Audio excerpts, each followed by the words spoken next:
Did you see that waitress? She is so slow and stupid. I heard the woman say this to her husband while I poured their coffee. But I did not cry. I did not get angry. I just smiled because I discovered their reservation was under my father's name. They were staying in My Hotel. I was the secret owner of the 5-star hotel next door. However, they did not know this truth yet. I was working as a waitress to learn about our family business. My father wanted me to understand every job. These rich guests thought they were better than me. They thought I was just a poor girl serving food. But soon, they would learn who I really was. The question was, would I forgive them after how they treated me? My name is Mai. Every morning, I wake up at 5 a.m. to open the cafe. I make the coffee, clean the tables, and prepare the menu. Today was different.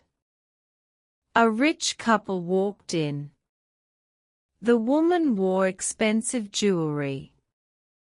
The man had a costly watch. They sat at my best table. I brought them the menu. We don't need this, the woman said. Just bring us the best appetizer and 2 coffees. I smiled and took their order to the chef. When I served their food, the woman looked at me with cold eyes. Is this the best you can do? She asked. The coffee is cold. Take it back. I knew the coffee was hot. I just made it. But I said, I am sorry. I will bring you a new one. Her husband laughed. You see, these workers have no education. They cannot even make coffee right. I felt my face get hot. But I stayed calm. I went to get new coffee. In the kitchen, the chef, Mr. Park, saw my face. Mai, are you okay? He asked. I nodded. They are just rude, I whispered. Don't let them hurt you, he said. You are stronger than you know. I brought the new coffee. The woman took one sip. Better, she said. But still not good enough for a 5-star hotel. I wanted to tell her the truth. I wanted to say, this cafe is part of my family's hotel. But I kept my mouth shut. My father told me to be patient. Then the man asked for the bill. I gave it to him. He looked at it and laughed. This is cheap, he said. No wonder the service is cheap too. He left a very small tip on the table. 1 coin. I watched them leave. The woman turned back and said, maybe next time, learn how to do your job properly. I stood there, holding the single coin. My hands were shaking. But I did not cry. I had a plan. And soon, they would see who was really the owner of this place. But how could I show them without breaking my father's rules? That evening, I went to the hotel. My father's hotel. The Grand Sunrise Hotel. It was the most beautiful building in the city. I walked through the back door to my father's office. "Father," I said, "I think I am ready to stop." He looked at me. "Did someone hurt you?" I told him about the couple. About the cold coffee lie. About the 1 coin tip. About their cruel words. My father was angry. "No one treats my daughter like this," he said. "Let me go down and show them who you are." I shook my head. "No, Father. I want to do this my way." The next day, the couple came back to the cafe. They sat at the same table. I served them again. This time, the woman was louder. "You again," she said. "I hope you learned something since yesterday." Then something happened. Their phone rang. It was the hotel manager. "Your suite has a problem," the manager said. "We need to move you to a smaller room." The woman screamed. "We paid for the best room. This is not acceptable." I watched them get angry. I knew why this happened. My father made the call. He wanted them to feel small, like they made me feel. The woman stood up and pointed at me. "This is your fault somehow," she shouted. "You people always cause problems." Everyone in the cafe was watching. My face was red. I felt shame. But I also felt something else, power. The man grabbed my arm. "Where is the manager?" he demanded. "I will get you fired for this." I looked at his hand on my arm. Then I looked at his eyes. "Let go of me," I said quietly. "You don't know who you are touching." He laughed. "You are just a waitress. You are nobody." I pulled my arm away. "We will see," I said. "We will see very soon." I walked to the back room. My heart was beating fast. Tonight, at the hotel's big anniversary dinner, the truth would come out. And I would be standing on the stage. But would they believe me when the moment came? That night, the Grand Sunrise Hotel had its 20th anniversary party. Important guests came. Business people. Politicians. And of course, the rude couple. They wore their most expensive clothes. I was in my father's office. I put on a beautiful red dress. I looked in the mirror.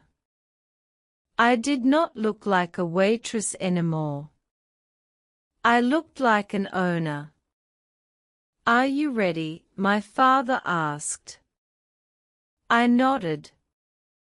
"I am ready." The party was beautiful. The ballroom had golden lights and flowers everywhere. The rude couple sat at a front table, drinking wine. They looked happy. They looked important. Then the hotel manager went to the stage. "Ladies and gentlemen," he said. "Tonight, we have a special announcement. The founder of this hotel, Mr. Nguyen, wants to introduce someone very important." My father walked to the stage. The crowd clapped. "Thank you all for coming," he said. "For 20 years, this hotel has been my dream. But now, it is time for the next generation. Tonight, I want to introduce my daughter, my Nguyen. She will be the new owner and CEO of the Grand Sunrise Hotel." I walked to the stage. The lights were bright. I could not see the crowd clearly, but I could see one table perfectly. The rude couple. Their mouths were open. Their faces were white. "Thank you, Father," I said into the microphone. "I have spent the last 3 months working in our cafe. I wanted to understand our business from the bottom. I wanted to know what our workers feel every day." I looked at the couple. Some guests treated me very badly. They called me stupid. They gave me a 1-coin tip. They said I was nobody. The woman tried to stand up. Her husband pulled her down. "Sit down," he whispered. "Everyone is looking." "But I learned something important," I continued. "I learned that true wealth is not about money or jewelry. It is about how you treat other people. And tonight, I am making a new rule for this hotel. Any guest who treats our workers with disrespect will not be welcome here again." The crowd stood up and clapped. The couple sat frozen in their chairs. They did not clap. They could not move. I stepped down from the stage. I walked straight to their table. The woman looked up at me. Her eyes were full of fear. "Your reservation," I said calmly, "is cancelled. Please leave my hotel." The man opened his mouth to speak, but no words came out. They stood up slowly, and they walked away. Everyone watched them leave in silence. I watched them go. I did not feel happy. I did not feel angry. I just felt peace. The truth had finally come out. That night changed everything. The story of the waitress who owned the hotel spread across the city. People talked about it for weeks. The rude couple's faces were all over the internet. They were so embarrassed that they moved to another city. But that is not the important part. The important part is what I learned. I learned that you should never judge a person by their clothes or their job. The person serving your coffee might be a CEO. The person cleaning your floor might own the building. You never know someone's story. I also learned about dignity. When they called me stupid, I did not scream. When they gave me 1 coin, I did not throw it back. I stayed calm. I stayed strong. And in the end, the truth spoke for itself. Now, when I walk through my hotel, I smile at every worker. I know their names. I know their stories. Because I was one of them. And I will never forget that. The next time someone treats you like you are nobody, remember this story. Smile. Be patient. Your time will come. And when it comes, you will not need to shout. The truth is always louder than angry words. Thank you for listening to my story. If you want to improve your English, subscribe to this channel. We share a new story every day. See you next time.